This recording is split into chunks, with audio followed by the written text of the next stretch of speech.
Hi guys, today I'm going to read Box Turtle at Long Pond. It's by William T. George and the pictures are by Lindsay Barrett George.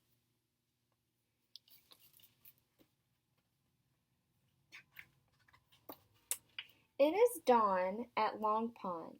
A white mist covers the water. Little warblers awaken and fly from the tall pine trees to the blueberry bushes below. They dart to the pond's edge and take long sips of water. Something moves by a rotting birch log. All the birds are still. The log itself seems to come alive. The frightened songbirds fly off of the treetops. A head with red eyes appears from within the crumbling tree. It is a box turtle. He has burrowed into the log to stay warm during the cold autumn night. So you can see he's kind of coming out of the log.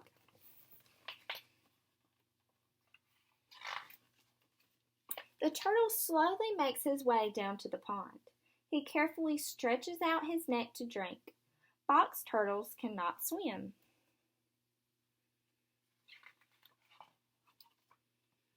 The turtle crawls to a favorite spot where wild grapes grow. He spends half the morning looking for fallen grapes, but he only finds 3. There is a rustling in the leaves. The box turtle looks around and sees a chipmunk with a big grape in its mouth. So he sees a chipmunk.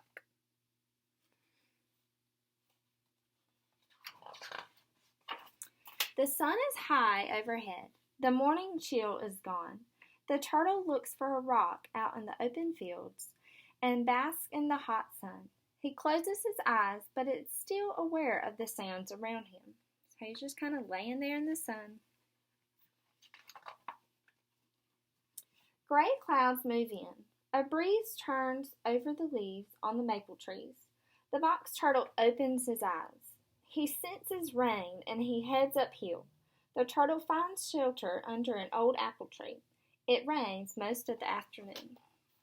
So he sensed that rain was coming, so he goes and hides and finds shelter. The rain stops and the sun comes out. The heavy rains have driven the worms out of their holes in the ground. Some have crawled onto a large flat rock. As quickly as he can, the box turtle bites the heads off of each squirming worm. Then he goes back to eat them one by one. So the worms are his food.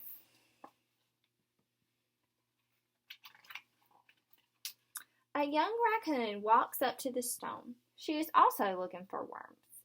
The box turtle sees her and quickly draws himself up into a shell. The raccoon turns him over but cannot pry the shell open with her little fingers. She eats the worms and she wanders off. So the raccoon is looking for worms too, but the turtle decides to hide in his shell, so the shell is like their protection. The box turtle listens and he waits. Hearing nothing, he opens his eyes and then he sticks out his head. The raccoon is gone. He turns himself over and the worms are gone too. So he's turning himself over after he hears that the raccoon's gone. The sun is dropping in the sky. The air is getting cooler. The turtle is still hungry and he crawls towards the grapevine. Suddenly, he stops. A grasshopper is perched onto a blade of grass. The turtle opens his jaws and he lunges, but the grasshopper jumps away. So he sees a grasshopper and he gets excited, but he goes away. When he reaches the vines, the box turtle hears a thrashing sound. A grouse is hitting the grapes with its wings. The fruit is falling everywhere.